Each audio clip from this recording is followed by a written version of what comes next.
Y quiero hablarle de lo más importante que Dios tiene para nuestras vidas, que es su espíritu. Quiero hablarle de su espíritu, pero quiero hablarle de su espíritu quizás de una manera que a lo mejor no la haya escuchado, pero quiero mostrarle cómo todo lo que nosotros necesitamos como hijos de Dios es su espíritu. No necesitamos grandes cosas, no necesitamos gran dinero, ni grandes cosas materiales. Lo único que necesitamos es su espíritu para poder avanzar y para poder cumplir lo que Dios nos ha llamado es a ser hijos, para poder ser hijos del Señor, poder ser parte de su reino. Amén. Quiero hablarle de eso un poco. Si usted ve aquí, esto es lo que se conoce como una menorá. La menorá fue un símbolo que Dios le dio al pueblo de Israel cuando Moisés iba a levantar el arca, o el tabernáculo, mejor dicho, del testimonio. Esto nosotros lo vemos en el capítulo 25 del libro de Éxodo y en el capítulo 8 del libro de Números. No lo voy a leer porque no voy a tener mucho tiempo para leerlo, pero cuando Dios llama a Moisés y le dice: yo quiero que hagas el tabernáculo, hagas el arca y hagas todas las cosas, también haz una menorá, haz una lámpara, un candelabro, también se llama. Entonces es lo que usted ve aquí. Tiene una parte central y tiene 6 brazos por un lado y 6 brazos por otro. Cuando Dios le da este símbolo a Israel, Moisés lo ve. ¿Ok? El libro de Éxodo 25, versículo 31 al 40, dice que Dios le habla y dice: haz conforme al modelo que yo te he enseñado. ¿Ok? También el libro de Números, capítulo 8, versículo 3, dice lo mismo. Entonces Moisés lo ve. ¿Dónde lo ve Moisés? ¿Dónde lo ve Moisés? Moisés lo ve en una esfera celestial. Ese símbolo no solamente iba a ser un símbolo para Israel, iba a tener un mensaje, iba a hacer algo. Realmente era una lámpara, antiguamente era una lámpara de aceite, tenía depósitos de aceite y unos brazos que llenaban los candeleros de aceite y se encendía, y tenía como función encenderse cuando el sol se ponía y estar alumbrando toda la noche, entre otras cosas. Pero tenía un valor espiritual para el pueblo de Israel. Es más, la nación de Israel hoy en día, su símbolo principal no es la estrella que usted ve en la bandera de Israel. Esa estrella es falsa, esa estrella es más, la estrella se tiene un origen demoníaco. Realmente el símbolo de Israel es la menorá, o es el candelabro. Ese es el símbolo de Israel como nación. Estoy hablando de la nación de Israel. Pero esto realmente tiene un significado espiritual y es al que yo quiero llevarlo en esta tarde. Entonces, libro del profeta Zacarías, capítulo 4, versículo 1. Yo lo voy a leer en la versión Biblia de las Américas. Le recomiendo esa versión si está utilizando alguna aplicación con varias versiones. Y voy a hablar un poquito de esto. Quiero hablarle de 2 puntos fuertes. Seguro que tendrá más, no lo sabremos todo, pero quiero hablarle de 2 puntos fuertes del candelabro. 1, punto como la iglesia, ¿ok? Después le voy a decir por qué voy a enseñar de esto, voy a predicar de esto. 1, como la iglesia, y 2, como el Espíritu de Dios en una manifestación de varias, digámoslo así, de varias manifestaciones, o de 7 manifestaciones si quiere ser más concreto. Entonces vamos a leer ahí el libro de Zacarías. Primero, quiero llevarlo al contexto antes de empezar con el versículo 1 del capítulo 4 del libro. Y es decirle quién era Zacarías. Zacarías, aparte de ser un profeta de Dios llamado por el Señor, era de la familia sacerdotal. Es decir, Zacarías entendía y sabía perfectamente a nivel terrenal que era un candelabro. No era una persona que no estaba relacionado con él, todo lo contrario, estaba muy relacionado porque él venía de una familia sacerdotal. Ese es su contexto, ¿ok? A nivel individual. A nivel cronológico, el contexto para cuando Dios le habla esto a Zacarías, Israel viene de un cautiverio de 70 años, ¿ok? A Israel lo habían arrasado y venía estando cautivo 70 años en Babilonia. Entonces Dios ya les había dado el retorno y entonces ellos, a la cabeza de otros líderes que se llama Zorobabel, y un sumo sacerdote Josué y otras gentes que vinieron y retornaron a la tierra de Jerusalén e Israel en general en aquellos tiempos, tenían un mandato o tenían un propósito, y era reconstruir la adoración al Señor. ¿Cómo se iba a hacer esto? A través de una reconstrucción del templo físico, porque el templo lo habían destruido. Entonces realmente ellos venían a tratar de reconstruir una relación con Dios. Ese es un poco el contexto cronológico en el cual Zacarías se encuentra, y él va a profetizar en este tiempo. Ahora sí, verso 1. Y el ángel que hablaba conmigo se volvió y me despertó como cuando un hombre que está despertado de su sueño. Y me dijo, verso 2, ¿qué ves? Y yo le respondí, aquí veo un candelabro todo de oro, con su depósito en la parte superior y sus 7 lámparas encima de él, con 7 tubos para cada una de las lámparas que tiene encima. ¿Ok? ¿Está viendo esto?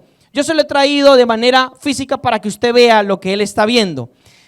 Obviamente aquí no tiene los depósitos ni los tubos que drenan el aceite. Junto a él veo 2 olivos, uno a la derecha del depósito y el otro a la izquierda. Continué y le dije al ángel que hablaba conmigo, ¿y qué es esto, Señor mío? Hago un paréntesis allí. Fíjese que él está viendo el candelabro. Alguno preguntará, bueno, ¿y cómo él está viendo el candelabro? Dios se lo está haciendo ver en una visión espiritual. Fíjese que él está viendo el candelabro y él dice, ¿qué es esto, Señor mío? Yo le acabo de decir que él es una persona que está familiarizada con el candelabro. ¿Amén? ¿Me está entendiendo?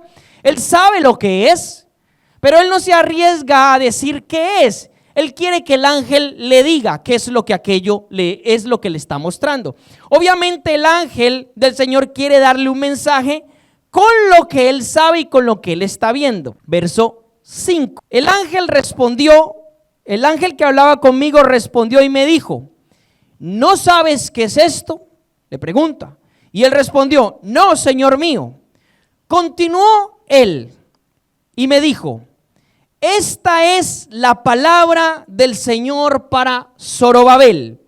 No es por el poder ni por la fuerza, sino por el Espíritu, dice el Señor de los ejércitos. Ese es el verso 6. Entonces el ángel le dice y le enfatiza, Zorobabel, ¿quién era Zorobabel? Obviamente Zacarías tenía que llevarle el mensaje a Zorobabel. Zorobabel era un hombre que gobernaba, era un gobernador al mando del pueblo en aquel entonces. Entonces él le dice, esta es la palabra para Zorobabel. ¿Cuál es la palabra? Este candelabro. Y hace una referencia al Espíritu de Dios.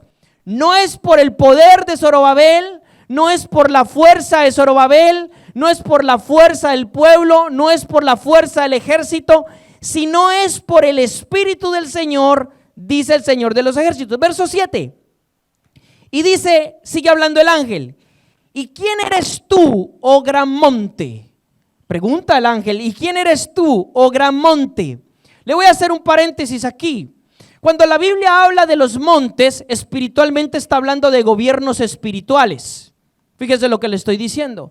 Cuando el ángel está hablando aquí de un monte, no está hablando de una montaña. Está hablando de un poder espiritual, en este caso, un poder obstáculo que se está obstaculizando los propósitos de Dios en esa generación. En tanto en Zorobabel, en el pueblo que retornó, en el sumo sacerdote Josué, y ellos hallan un obstáculo en ese momento. Cuando usted estudia entonces y lee la palabra un poquito más profundo acerca de lo que está aconteciendo cronológicamente, usted se encuentra que en el libro de Ageo, otro profeta contemporáneo de Zacarías, él profetiza y les dice que por qué el pueblo no está haciendo o trabajando en el propósito por el cual Dios lo hizo retornar. O sea, ellos están distraídos, ellos están haciendo cualquier otra cosa menos lo que Dios los mandó a hacer. Entonces el pueblo se encuentra en ruinas, se encuentra en escasez, se encuentra en diversas situaciones que atañen su vida para mal. Entonces aquí el ángel, vuelvo a esta cita bíblica, una vez dicho esto, aquí el ángel dice, ¿y quién eres tú, oh gran monte? El ángel está hablando a un gobierno espiritual que está obstaculizando los propósitos de Dios en esa generación. Y el ángel le dice: ¿y quién eres tú, oh gran monte? Y sigue diciendo: ante Zorobabel te convertirás en llanura, o sea, serás aplanado. Ante Zorobabel te convertirás en llanura. Y él, es decir, Zorobabel, sacará la piedra clave en aclamaciones de gracia y gracia a ella, dice el verso 7. Verso 8. Y vino a mí la palabra del Señor diciendo: las manos de Zorobabel han puesto los cimientos de la casa, es decir, el fundamento, lo que es principal para que algo se edifique. Los cimientos de la casa, sus manos acabarán, y entonces sabréis que el Señor de los ejércitos me ha enviado a vosotros. Aquí está hablando de dos casas. Una física, que era la reconstrucción del templo físico, pero estaba hablando proféticamente del verdadero templo, es decir, Jesucristo. Porque tanto como el sumo sacerdote Josué y Zorobabel eran a la misma vez sus vidas en esta época y en esta generación, eran representantes proféticos de Jesucristo. Es decir, con ellos mismos sus vidas representaban el verdadero templo y la verdadera casa del Señor, que iba a ser posteriormente, un tiempo después, manifestada en Jesucristo. Eso es lo que está pasando. Entonces, y sigue diciendo el versículo 10. Pues ¿quién ha menospreciado el día de las pequeñeces? Esto es como decir: ¿y quién menosprecia los pequeños comienzos? En otras palabras, es una pregunta retórica. No hay que menospreciar los pequeños comienzos. Es decir, cuando ellos, usted entiende un poquito, cronológicamente tiene que pensar cómo pensaba o cómo era la visión del pueblo de Israel en aquel entonces. Ellos venían de conocer, muchos de sus mayores, otros que habían nacido en cautiverio, obviamente que no, pero ellos venían de conocer un templo, entre comillas, con una gloria grande, fue el templo que Salomón construyó. Fue algo majestuoso, era grande, era inmenso, era algo espectacular, por así decirlo. Entonces ellos tenían un sentido, una visión a base de eso, y menospreciaban que lo que se estaba reconstruyendo pues era insignificante, o quizás nunca más iba a ser como lo que fue en aquel momento. Entonces el ángel le dice: ¿y quiénes son los que han menospreciado el día de las pequeñeces? Es decir, como los pequeños comienzos. Y yo con esto le digo: nunca hay que menospreciar los pequeños comienzos. Dios empieza con algo pequeño, pero lo hace grande. Y dice: estos 7 se alegrarán cuando vea la plomada en la mano de Zorobabel. La plomada era un artilugio que se usaba para medir, tomar medidas, y que normalmente la gente, que tenían conocimientos de arquitectura, y de mediciones, usaban en aquel entonces. Entonces dice, cuando vean la plomada en la mano de Zorobabel, y dice: estos son los ojos del Señor que recorren toda la tierra. Verso 11. Entonces hablé y le dije: ¿y qué son estos 2 olivos a la derecha y a la izquierda del candelabro? Recuerde, él también está mostrando un olivo, una oliva, aquí y aquí. Recuerde que la oliva es de donde sale el aceite de oliva. Y le dice: ¿y qué son estos 2 olivos, uno a la izquierda y el otro a la derecha del candelabro? Hablé por segunda vez y le dije: ¿y qué son las 2 ramas de olivos que están junto a los 2 tubos de oro que vierten de sí el aceite dorado? Versículo 13. Y él me respondió diciendo: ¿no sabes qué son estos? Y yo le dije: no, Señor mío. Y entonces él dijo: estos son los 2 ungidos que están de pie delante del Señor de toda la tierra. Ok, hasta ahí está el verso 14. Cuando usted ve realmente qué significa la palabra para Zorobabel, para el sumo sacerdote Josué, o para hacérselo más simple, porque a lo mejor yo aquí le estoy hablando de estos nombres y usted a lo mejor no conoce a ninguno de estos, para hacérselo más simple, ¿qué significaba la palabra para esa generación? Significaba una cosa: todo lo que ellos querrían hacer o estaban comisionados por Dios a hacer, nunca lo iban a lograr en sus propias fuerzas. Tenían que aprender a depender del Espíritu de Dios. De ahí la comunicación de la palabra del ángel hacia Zacarías, que era el profeta, era el que iba a comunicar, iba a transmitir el mensaje al pueblo. La comunicación del mensaje era ¿cuál? No va a ser por la fuerza, no va a ser por su intelecto, no va a ser porque Zorobabel gobierne muy bueno, muy lindo, o porque el otro sea muy sabio. No, va a ser solamente porque ellos dependan del Espíritu de Dios para poder cumplir los propósitos de Dios. Ahora, ¿esto qué tiene que ver con nosotros, la iglesia? Tiene que ver mucho y mucho hoy en día. ¿Por qué? Yo le digo, hermano, nunca jamás podría usted como persona individual avanzar en el camino, en el propósito, en la hijidad hacia el Señor, nunca sin el Espíritu de Dios. Por más que usted se esfuerce, por más que usted quiera hacerlo, por más que usted quiera lograr algo en la vida, sin el Espíritu de Dios no podrá realizarlo, mejor dicho. Sin el Espíritu de Dios no podrá realizarlo. En otras palabras, la misma palabra que yo quiero comunicar hoy en esta tarde es: nosotros en este tiempo, si queremos ser levantados como una iglesia que marca la diferencia, una iglesia que puede aportar algo a la sociedad, obviamente luz, como esa lámpara mantenida encendida y alumbraba en la oscuridad, luz, porque la iglesia también es luz, ahora hablo de eso. Solamente lo lograremos si atraemos la presencia del Espíritu de Dios sobre nuestras vidas. Entonces, es un hecho y es una verdad absoluta que Dios ha enviado su Espíritu sobre su pueblo, pero ojo, esto no llega a ser una realidad a muchos de los que dicen creer en el Señor. No llega a ser una realidad. Es más, llega a ser todo lo contrario. Ahora, quiero llevarlo un poquito más allá. Vamos al libro de Apocalipsis, capítulo 5, versículo 6. Este versículo va a contener una información importante que nos va a ayudar a ver mucho más allá de lo que es el candelabro a nivel espiritual. Y dice el verso 6, y en medio del trono y de los 4 seres vivientes, esto está describiendo una escena celestial, la cual está viendo un hombre llamado Juan. Y dice: en medio del trono y de los 4 seres vivientes y de los ancianos vi que se había hecho estar de pie un corderito, como degollado, que tenía 7 cuernos y 7 ojos, que son los 7 espíritus de Dios enviados a toda la tierra. ¿Cómo es esto? Entonces Dios no tiene un espíritu, sino que tiene 7. No, realmente no es que Dios tenga 7 espíritus. La Biblia le va a llamar así simplemente por las, llamémoslo de esta manera, las facetas o las 7 facetas que el Espíritu Santo tiene. ¿Ok? Se las nombro. Entonces ahí me voy a la Biblia, a Isaías. Isaías capítulo 11 va a decir algo, verso 1 y verso 2. Isaías está profetizando y va a profetizar al Mesías en este capítulo.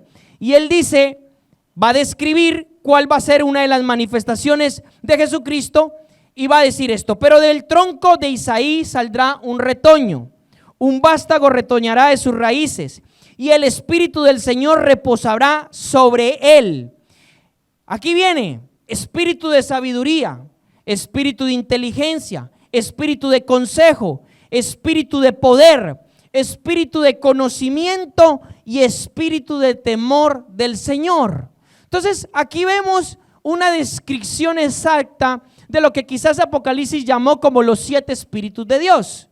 Entonces aquí vemos una descripción, vamos a llamarlo así, una descripción en 7 facetas de lo que es el Espíritu de Dios: sabiduría, conocimiento, inteligencia, poder, temor del Señor, consejo y también el Espíritu del Señor. Entonces aquí vemos que el candelabro no solamente era una lámpara que alumbraba, sino que representaba la manifestación en 7 partes del Espíritu de Dios. Mira lo que le estoy diciendo. Lo voy a llevar un poquito más allá. Vamos a leer ahora Apocalipsis 4, versículo 5. Y del trono salen relámpagos, voces y truenos, y delante del trono arden, escuche bien o lea bien, arden las 7 lámparas de fuego, las cuales ¿qué? Son los 7 espíritus de Dios. Entonces vemos que hay hay una asimilación de que la lámpara realmente está significando o tiene un mensaje del Espíritu del cual Él se manifiesta en 7 facetas. ¿Y esto qué tiene que ver con la iglesia? Bueno, lo tiene que ver todo total. Antes de eso quiero mostrarle algo. Váyase al capítulo 1 de Apocalipsis, versículo 4. Cuando Juan está viendo a Jesucristo en la visión de Apocalipsis, versículo 4, dice esto: Juan, a las 7 iglesias que están en Asia, gracia y paz a vosotros, del que es y que era y que viene. Y dice el resto del versículo: y de los 7 espíritus de Dios que están ante su trono. Está describiendo a Jesucristo. Eso es el versículo 4. Ahora, el verso 12, de ahí mismo, del capítulo 1. Y me volví para ver la voz, esta voz le habló. Estoy leyéndolo salteado porque no tengo todo el tiempo de leerlo de corrido. Usted lo puede luego leer de corrido en su casa. Verso 12, y me volví para ver la voz, el Señor le estaba hablando a él, que hablaba conmigo, y vuelto vi 7 candelabros de oro. Ok, cuando Cristo se revela a él, Cristo se revela con un acierto de símbolos a nivel espiritual. En este caso ve 7 candelabros de oro alrededor de él. Sáltese al versículo 20. Y Cristo le pregunta y le dice: ¿no sabes qué es el misterio que tengo las 7 estrellas y los 7 candelabros? Y él le dice: no. Entonces Cristo le responde, verso 20: el misterio de las 7 estrellas que viste en mi derecha y los 7 candelabros de oro. Las 7 estrellas son los ángeles de las 7 iglesias, y los 7 candelabros son las 7 iglesias. Fíjese que entonces aquí hay 2 cosas. Uno, recapitulo, uno es el Espíritu de Dios con una manifestación de 7 facetas, pero 2, también es la iglesia. También es la manifestación de la iglesia. Voy un poquito más allá. Vamos al capítulo 2 de Apocalipsis. Cuando Cristo reprende, bueno, vamos a decirlo más suave. Cuando Cristo confronta a la iglesia de Éfeso y Él le dice: tengo contra ti que has perdido tu primer amor, por tanto arrepiéntete y vuelve a mí. Él le dice algo muy interesante. 2:4 de Apocalipsis. Pero tengo contra ti que has dejado tu primer amor. Por tanto, recuerda de dónde has caído. Arrepiéntete y haz las primeras obras. Pues si no, es decir, si no hay arrepentimiento, si no hay vuelta a ese amor, y si no vuelve a las obras del amor con la que Éfeso había nacido, ¿qué pasa? Iré a ti y quitaré ¿qué? Quitaré tu candelabro de su lugar, a menos que te arrepientas. Interesante. Entonces Cristo le dice que si Éfeso no se arrepiente, Él va a quitar el candelabro. Si el Señor quita el candelabro de la iglesia de Éfeso, entonces la iglesia de Éfeso sencillamente debería dejar de existir, porque no va a poder cumplir su función. En otras palabras, se lo voy a llevar a nivel personal. Si el Señor quitara de nuestras vidas su candelabro, su lámpara, es decir, su espíritu, usted ya no tendría ninguna razón de vivir, ninguna razón de ver, ninguna razón de propósito ni de vivencia. ¿Me hago entender? Eso es lo que Cristo está diciendo. Entonces, 2 cosas que yo veo aquí. Sencillo, esto es un tema bastante complejo, pero no lo voy a abordar en su complejidad. Solo quiero darle estas 2 premisas, de acuerdo a la palabra que el Señor me ha hablado. En este tiempo, Dios se ha determinado a levantar una iglesia, escuche, como ese candelabro. Es decir, una iglesia que cumpla una función de alumbrar. Una iglesia que alumbre en medio de la oscuridad. Una iglesia que posea el Espíritu de Dios en sabiduría, inteligencia, conocimiento, poder, consejo y temor de Dios. Una iglesia que se manifieste en esas manifestaciones del Espíritu en este tiempo. Pero solamente se va a poder lograr si la iglesia reacciona y sale de los estados. Y cuando hablo iglesia, no estoy hablando de quizás lo que usted aprendió, que eran las 4 paredes, el Cristo ese por ahí como momificado y cosas así por el estilo, o incluso lo que le enseñaron las denominaciones evangélicas, que la iglesia gira allá a ese lugar a levantar las manos. No estoy hablando de eso. La iglesia somos nosotros, somos el verdadero templo, somos lo que Dios quiere hacer. ¿Dónde habita el Señor?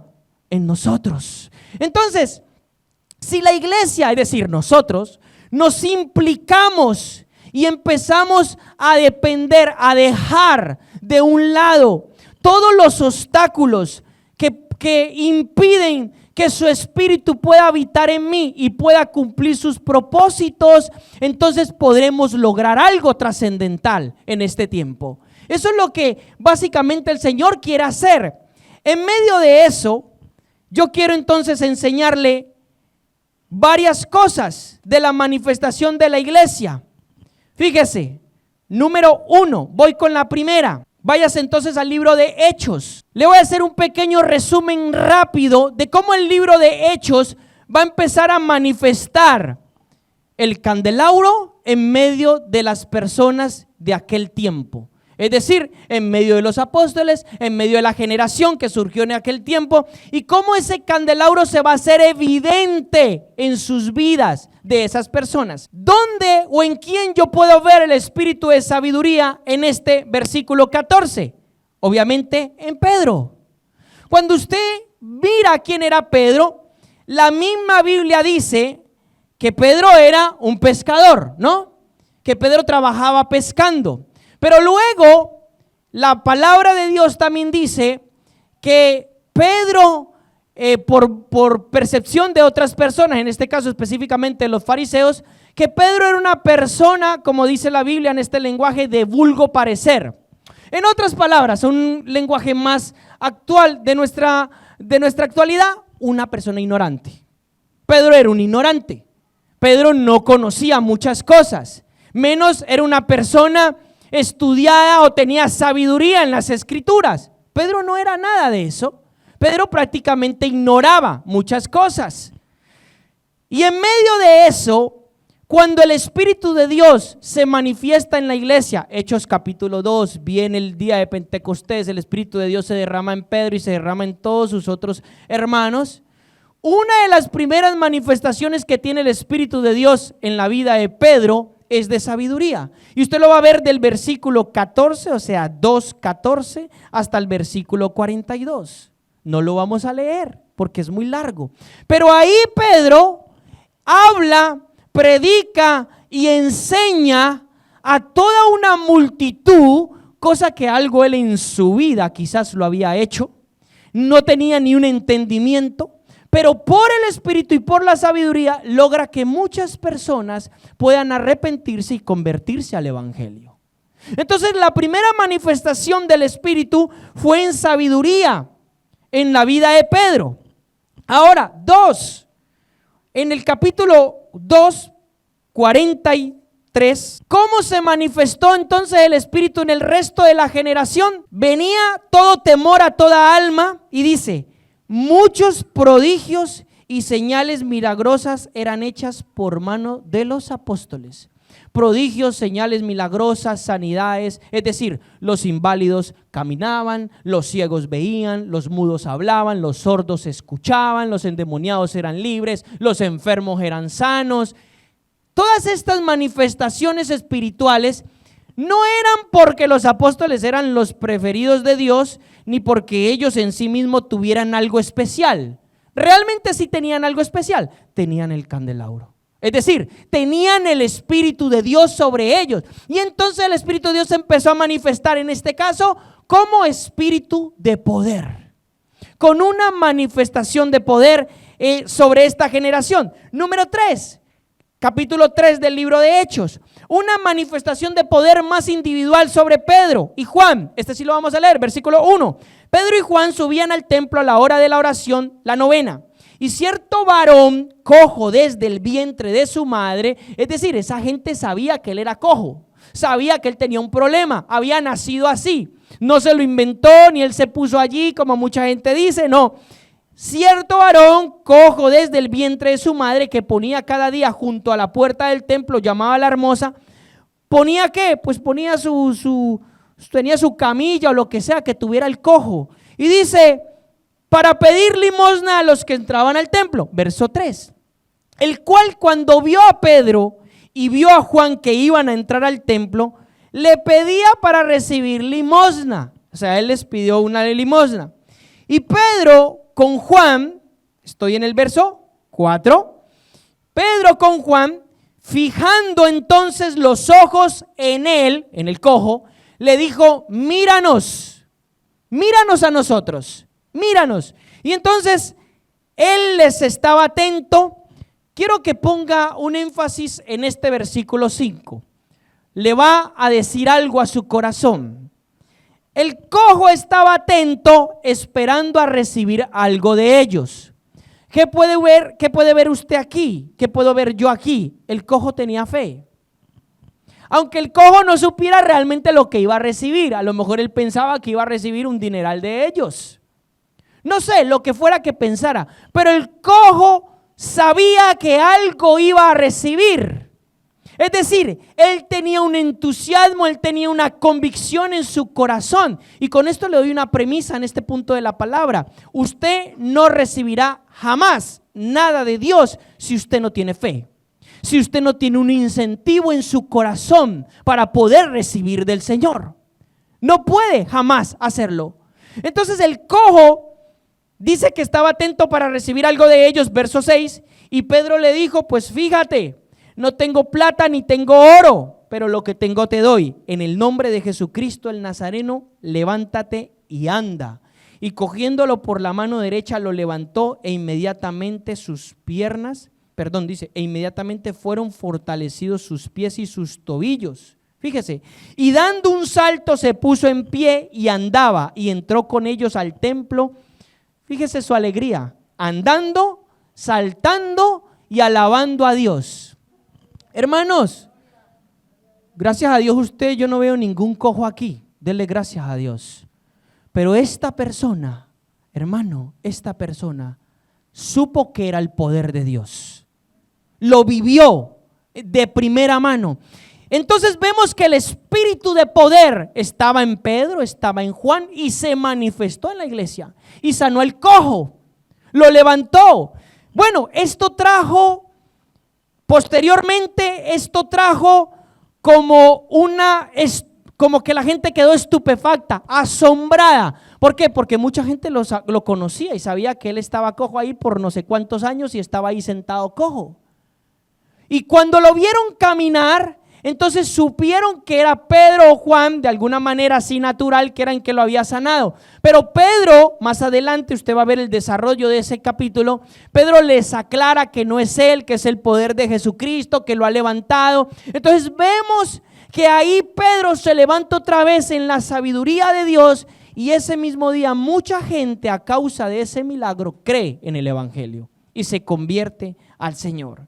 Entonces es algo bien interesante cómo vamos viendo el desarrollo del Espíritu de Dios en ese punto. Ahora, capítulo 4, rápido, versículo 13. Cuando esto sucede, es decir, hay un revuelo, los líderes religiosos de la época les da envidia, les dan celos porque ellos se supone que eran los que tenían a Dios y ellos no tenían nada. Es decir, no tenían el Espíritu, no podían manifestar el Espíritu. Entonces en ellos se hace un revuelo, ellos empiezan a interrogarlos, los persiguen, los quieren amarrar, los quieren encarcelar. Bueno, se forja ahí un gran problema para Pedro y los apóstoles.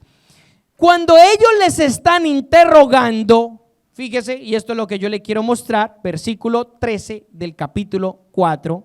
Cuando ellos le están interrogando para saber y hablando con Pedro a ver qué era lo que había pasado y hablando con Juan a ver qué era lo que había pasado en este milagro, dice así, dice la palabra, ¿quiénes les están interrogando? Les están interrogando los fariseos. Y dice, viendo entonces, ¿quiénes? Los fariseos. Viendo entonces la osadía de Pedro y de Juan. Mira lo que dice la escritura entre paréntesis. y percibiendo que eran hombres sin letras e indoctos. Es decir, esos hombres no sabían nada de la ley. Esos hombres no tenían el estudio que tenían ellos, que a los 5 o 6 años de edad se sabían los 150 salmos de memoria. Esos hombres no tenían ni idea del nombre de Dios. En otras palabras, esos hombres eran unos ignorantes para ellos. ¿Estamos de acuerdo? Eso es lo que está diciendo la Escritura. Eran unos ignorantes. Entonces dice la Escritura, percibiendo que ellos eran hombres sin letras e indoctos, o sea, sin estudios en lo que el Señor requería. ¿Qué dice? ¿Está leyendo? Se admiraban y reconocían que ellos habían estado con Jesús. Ah, interesante. Entonces, ¿qué había en Pedro y qué había en Juan? No era el gran estudio que Pedro se había hecho de la último seminario de teología renovada. No era eso. No era eso. Era el poder del Espíritu. En este caso se manifestaba en Pedro también, ¿de qué manera? Inteligencia, conocimiento, sabiduría. Hermano, ¿usted no cree que el Espíritu de Dios se quiere manifestar en su vida con inteligencia, con sabiduría, con entendimiento, con poder? Yo le digo una cosa, estudiante, usted que está aquí, que estudia quizás. Yo he visto cómo hemos orado por gente estudiante y cómo le costaba quizás algo a nivel estudiantil y cómo el Espíritu de Dios le ha dado inteligencia y ha sido capacitado para poder ascender más allá. No solamente para que ascienda en sus estudios terrenales, sino como una muestra del poder y del amor del Señor hacia la vida de esa persona. Entonces Dios verdaderamente quiere derramarse con sabiduría, con ciencia, con poder, con conocimiento, con todo lo que el Señor quiere en la vida de las personas. Es interesante saber, Dios no escoge gente, Pablo dice en el capítulo 1 de 1 de Corintios, Dios no escoge gente erudita, que es un erudito, una persona que sabe mucho, que es muy estudiada. Dios no escoge gente con grandes títulos universitarios. Dios no escoge gente con grandes dones o grandes dotes estudiantiles. Escuche, Pablo en el 1 de Corintios capítulo 1 dice, porque Dios escoge del mundo lo más vil y menospreciado, para avergonzar a los que se creen sabios, para demostrar que la sabiduría de Dios es más grande que la sabiduría del mundo. Eso dice la carta de 1 de Corintios capítulo 1. Entonces tal vez usted sea una persona, no voy a decir que es ignorante, bueno, podrá ser nosotros ignorantes en ciertos aspectos, pero no es un obstáculo para Dios sobre su vida. No es un obstáculo porque Dios puede levantarlo con sabiduría, con inteligencia, con conocimiento, con poder. Y escuche, es la voluntad de Dios hacerlo en este tiempo. Que usted pueda orar por otras personas y sean sanadas. Que usted pueda orar por otras personas y sean inteligentes. Usted mismo manejarse con sabiduría, entendimiento, conocimiento. Es algo que no está reservado para algunos cuantos que predican por allí. Es algo que está dado al pueblo. Entonces vemos cómo esto se manifestó en Pedro. Ahora, versículo 31 del capítulo 4. ¿Qué pasó entonces cuando los empezaron a perseguir? Entonces a ellos los empezaron a encarcelar, los empezaron a perseguir y les empezaron a prohibir por todo lo que estaba aconteciendo que ellos predicaran de Jesucristo. Pero ellos no hicieron caso a esto. Y entonces el versículo 31 del capítulo 4 dice esto. Y entonces cuando ellos oraron, porque ellos oraron al Señor por todo lo que estaba aconteciendo, estaban siendo perseguidos. Cuando ellos oraron en el lugar que estaban congregados, tembló. Y todos, ¿qué dice? Todos fueron llenos del Espíritu y hablaban con valentía la palabra de Dios. Hay gente dentro del pueblo de Dios que tiene miedo. Hay gente dentro del pueblo de Dios que tiene miedo, que está atemorizado, que le da miedo, le da vergüenza hablar. Tiene, ¿cómo se le llama esto a nivel coloquial? Tiene pánico escénico. No puede estar delante porque le da pánico. Pues escuche, el Espíritu de Dios aún capacitaba a estas personas para que fueran valientes. No solamente valientes para predicar con osadía, sino valientes hasta el punto de morir por Jesucristo. Valientes hasta el punto de que los romanos lo tiraran a los leones y los leones se los comieran a pedacitos. Valientes hasta el punto de que los romanos les cortaran la cabeza. Valientes en todo sentido. ¿Quién se lo dio? El Espíritu de Dios. Entonces vemos cómo se derramó en ellos con poder y valentía. Versículo 33. Y con gran poder los apóstoles daban testimonios de la resurrección del Señor Jesús, y había abundante gracia sobre ellos. Con gran poder. ¿Cómo daban testimonios? Con poder. ¿Cómo vamos a dar testimonio nosotros la iglesia hoy en día? ¿Sabe qué es lo que pasa, iglesia? Y le voy a decir lo que pasa cuando estamos leyendo esto. La cara de muchos a veces lo dice. Cuando estamos leyendo esto, la cara de muchos dice: no, es que eso era solamente para Hechos hace 2000 años. No, es que eso se quedó allá. Y entonces hoy en día una iglesia no es una iglesia de fe, sino es una iglesia incrédula. Es una iglesia que no cree. Eso, ¿cómo una iglesia incrédula va a poder fluir en el poder de Dios si la misma palabra dice que es imposible agradarle a Dios sin fe? Y no creemos la Biblia. Muchos cristianos hoy en día, mire, esto es lo que ha hecho las denominaciones, hermano, les ha embotado la mente. Les ha embotado, les ponen a leer la Biblia, pero no creen la Biblia. ¿De qué le sirve a usted leer la Biblia si no la va a creer, hermano? Si no la va a atesorar, es más, si no la va a vivir. ¿De qué le va a servir? De nada. Se convierte en un libro más en su biblioteca personal. No sucede nada. Por eso la iglesia, hermano, en este tiempo no cree lo que sucedía. Y otros han escuchado a otros decir: no, es que eso Dios solamente lo hizo para esa época, Dios ya no quiere hacer eso. Mentira del diablo. Eso lo estamos viviendo y eso lo estamos viendo. En estas reuniones, para que usted lo sepa, hermano, tal vez usted sea nuevo viniendo a una reunión de esta. En estas reuniones yo he visto gente sanar de cáncer. Gente, escúcheme bien, no le estoy hablando mentiras. En nuestro canal está el video y está el testimonio, está confirmado médicamente. Gente a la cual el médico le dijo: váyase a morir a su casa porque la ciencia ya no puede hacer nada por usted. Y ha venido a una reunión de estas y por una maravilla del Señor ha sido sana. ¿Sabe cuánta gente se ha sanado de cáncer en algunas reuniones que hemos tenido? Ya llevamos 3.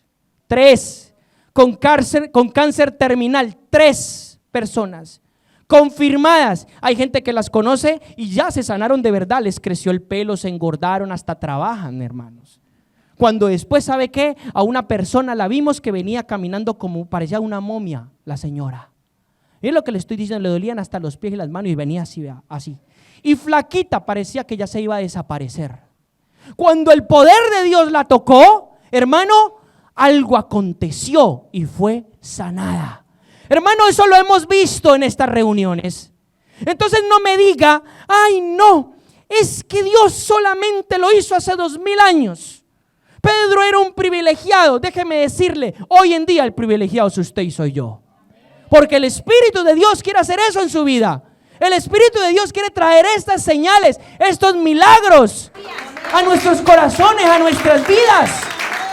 Es el poder del Espíritu. Entonces, Sigo entonces. Dice que daban testimonio con grandes señales y grandes prodigios. Listo, voy con una señal. 7ª señal. Entonces aparece un jovencito que quizás la Biblia no habla mucho de él, pero lo que habla es contundente. Capítulo 6 del libro de Hechos, versículo 8. Aparece un jovencito que se llama Esteban. Y es un jovencito, hermano, que no tenía YouTube, no tenía muchos likes, no tenía seguidores. No era un jovencito que no tenía fama, ¿ok? Era un jovencito que no lo conocían probablemente ni en su propia casa, pero que dispuso su corazón a servir al Señor y algo aconteció. ¿Sabe cómo Dios usó a este jovencito Esteban? Lo va a leer. Y Esteban, lleno de gracia y de ¿qué? Y de poder, hacía prodigios y grandes señales milagrosas entre el pueblo, hermano. Un desconocido para el mundo, pero un conocido para el Señor. ¿Cuántos creen en esta tarde que, hermano, tal vez el mundo usted lo desconozca? Tal vez el mundo usted quiera pasarle el zapato por encima, pero el Señor lo conoce.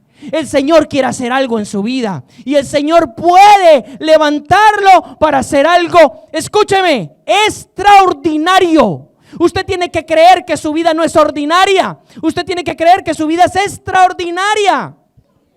Y Dios levanta a Esteban con tanto poder y con tantas señales que el pueblo se estremeció. Y mire lo que dice el versículo 10 del capítulo 6. Pero ellos, los que le escuchaban y los religiosos que escuchaban a Esteban, no podían resistir, no podían soportar la sabiduría y al espíritu con que Esteban les hablaba. ¡Wow! ¡Qué tremendo! Ya, si usted ha leído la Biblia, usted conoce el desenlace de esta historia. Se llenan de envidia, de celos, crujen los dientes y lo salen matando a pedradas a Esteban. Y fue el primer mártir de la iglesia primitiva. Pero aún en medio de eso, escúcheme bien, aún en medio de eso, Dios lo usó para hacer que el poder, que el espíritu en sabiduría, poder, conocimiento, temor de Dios, revelación, consejo, se expandiera a todas las regiones. Porque en medio de esa persecución, escuche, tal vez la iglesia primitiva estaba muy acomodada. Tal vez usted está muy acomodado en su casita, recibiendo todos los días el evangelio. No hace nada, no fructifica por nada, no le habla a nadie, no testifica nada. Pero Dios hizo algo. Hizo que la iglesia fuera perseguida y movida. ¿Sabe para qué? Para que el mundo gentil conociera del Señor. Para que el mundo gentil, hermano, recibiera el mismo poder y las mismas señales con las que Él había dotado a su pueblo. Este era Esteban, hermano. ¿Quiénes creen que Dios va a levantar los próximos Esteban? ¿Quiénes creen, hermano? ¿Quiénes son los que están dispuestos a abrazar, a desesperarse por el Espíritu de Dios? Vuelvo y le digo, usted no necesita ni ser pastor, ni ser profeta, ni ser nada de estas cosas. Usted solo necesita un corazón dispuesto y un deseo y un anhelo tan grande por el Señor, y el Señor lo va a hacer. El Señor va a transformar su vida y el Señor le va a usar grandemente. Ahora, hablamos de Esteban, pero también salió otro jovencito. Capítulo 8. Suba ahí, rápido. Ya casi voy a terminar. Suba al capítulo 8. También salió otro jovencito, bien interesante. En este caso se llamaba Felipe. Felipe era un otro jovencito que Dios había puesto para que él sirviera a las personas. ¿Usted sabe cuál era la labor de Felipe? Hacer que las viudas, hacer que los que tenían hambre comieran, y atender a las viudas y atender y ayudar a las personas. Es decir, Felipe no se ponía una corbata y se ponía un saco y empezaba a predicar. Es decir, Felipe no llevaba un maletincito de pastor. Es decir, Felipe no hacía esas cosas. Felipe solamente ayudaba y tenía un corazón dispuesto por servir al Señor. Bueno, ¿sabe qué hizo Dios con él? Con Felipe, escuche, ¿cuántos creen que Dios puede revolucionar una ciudad con un solo hombre? ¿Y quién dijo que Dios necesita a todos los que estamos aquí sentados? Habemos unos cuantos. ¿Y quién dijo que Dios necesita a cuánta gente? ¿Y quién dijo eso? Un solo hombre, una sola mujer, dispuesto y dispuesta. Dios va a hacer una bomba atómica espiritual en una ciudad. Dios va a hacer algo grande. Y eso pasó con Felipe. Capítulo 8, versículo 5. Entonces Felipe fue a Samaria y dijo, y Felipe bajando a la ciudad de Samaria les proclamaba a Cristo. Verso 6, y al oír y ver las señales milagrosas que hacía, ¿quién? Felipe, la gente unánimemente prestaba profunda atención a las cosas dichas por Felipe, porque muchos que tenían espíritus inmundos salían clamando a gran voz. Sí, hermano, es una realidad, los demonios poseen a la gente, si usted no lo sabía. Para los nuevos, los demonios poseen a la gente. Tal vez usted tenga algún demoniecito por ahí oculto, o tal vez no. Hoy vamos a orar. ¿Quiere ser libre? Sí, los demonios se manifiestan, ¿sabe cómo? En drogadicción, en alcoholismo. Los demonios se manifiestan en pornografía. Los demonios se manifiestan en ira, en pelea. Sí, los demonios se manifiestan en tristeza. Hermano, libéreme. Gloria a Dios. Entonces dice, de muchos salían espíritus inmundos clamando a gran voz, y muchos paralíticos y cojos fueron sanados. Y dice el verso 8, y se produjo grande gozo en esa ciudad. Mire lo que está pasando, solo con un hombre. Volvemos al espíritu de poder.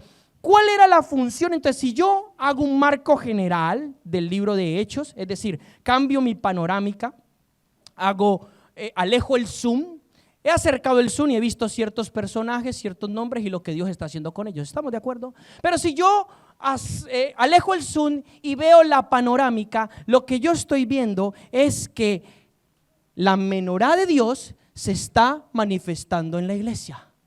Y a la misma vez que el Espíritu de Dios se manifiesta en sabiduría, poder, conocimiento, consejo, temor del Señor, etcétera, a la misma vez la menorá está siendo encendida y está alumbrando a otras personas.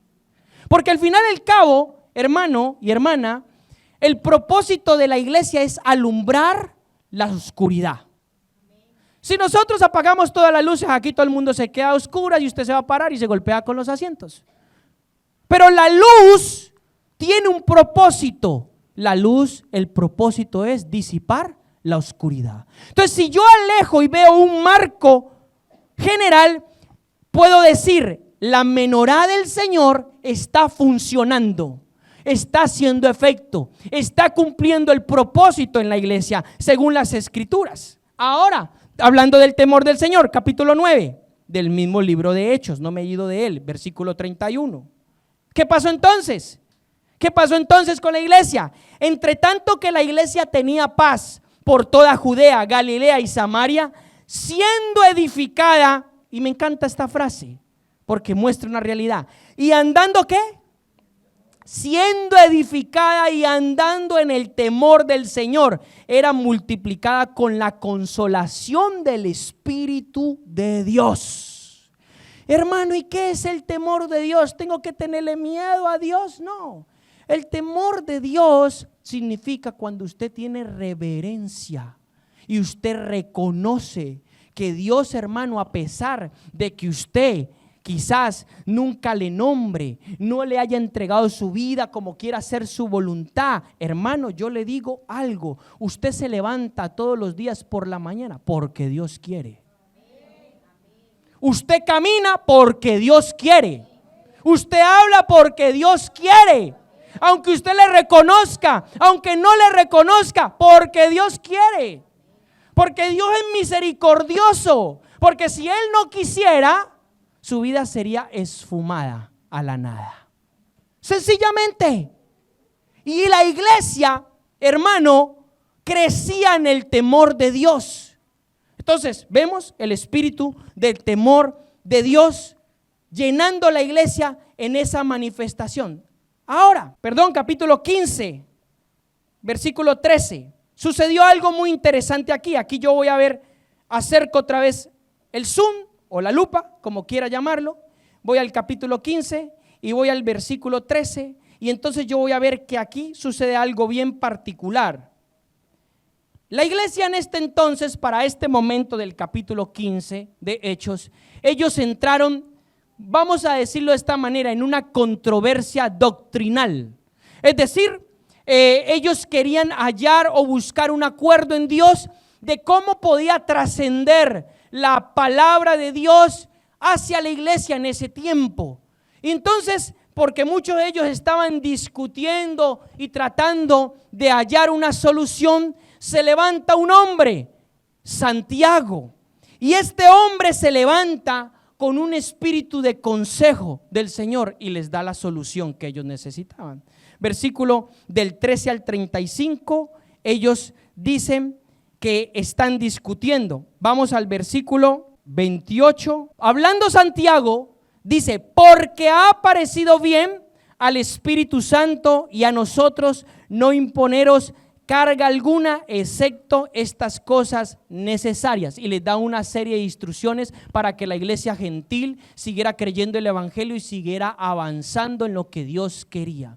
Entonces yo veo que en medio de esto Dios le dio consejo, le dio sabiduría y se manifestó para hallar las soluciones pertinentes quizás a los obstáculos o a las piedras que que se iban presentando en el camino. Hermano, ¿cuánto más hoy en día? ¿Y quién le dijo a usted que usted va a vivir una vida de color de rosa? Desde una vez se lo digo, usted se va a encontrar con piedras en el camino. Usted se va a encontrar con grandes problemas. Usted hoy en día está vivito y coleando y tire tire baño para arriba y tire baño para abajo, pero usted no sabe qué le puede pasar mañana. ¿Y qué más, hermano? ¿Y qué más? Si usted necesita el consejo de Dios en su vida para que Dios pueda guiarle por el buen camino. ¿Y qué más si necesitamos la sabiduría de Dios para que Dios pueda guiarnos por el buen camino? Y quizás sobrepasar los obstáculos que vamos a pasar, solo con el poder de Dios.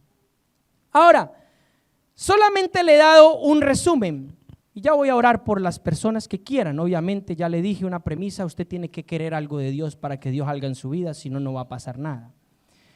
¿Y qué si quisiera hablar de Pablo? Bueno, no terminaríamos hoy. Si quisiera hablar de Pablo, de los milagros extraordinarios con los que Dios hizo que Pablo hiciera. ¿Y qué si quisiera hablar de Silas? ¿Y qué si quisiera hablar de Bernabé y acercar un poco más la lupa en el libro de Hechos y mirar un poco esa seguidilla de la manifestación del Espíritu de Dios en la iglesia? Sería extraordinario, hermano. Sería extraordinario. Con esto hoy le digo, hermano, solo quiero dejar esta premisa en su corazón. Con lo que le he podido compartir estos minutos, solo quiero dejar esta premisa en su corazón, mi amado hermano. Hay algo que Dios quiere hacer, no se resista. Hay un camino por el cual Dios lo quiere llevar, no se resista. Si usted es hoy uno de los que necesita arrepentimiento, y arrepentimiento no es que usted se eche a llorar y a botar lágrimas, no, sino cambiar su forma de vivir. Si usted hoy es uno de los que necesita arrepentimiento, hágalo. Porque dice la palabra que refrigerio de Dios vendrá a su vida. Y aún más, el Señor le mandará su espíritu a su vida. Que es lo más importante. Usted quiere marcar en este mundo un propósito, hermano, tiene que ser hijo de Dios. Porque trascenderá a la eternidad. La eternidad vendrá a usted. Si no, entonces desaparecerá para siempre. Y esa es la realidad, hermanos. Entonces, quiero dejarle esta premisa en su corazón para que usted pueda hoy en día desear, enamorarse de la presencia, enamorarse del Espíritu. Por el Espíritu se pueden conseguir grandes cosas. Amén.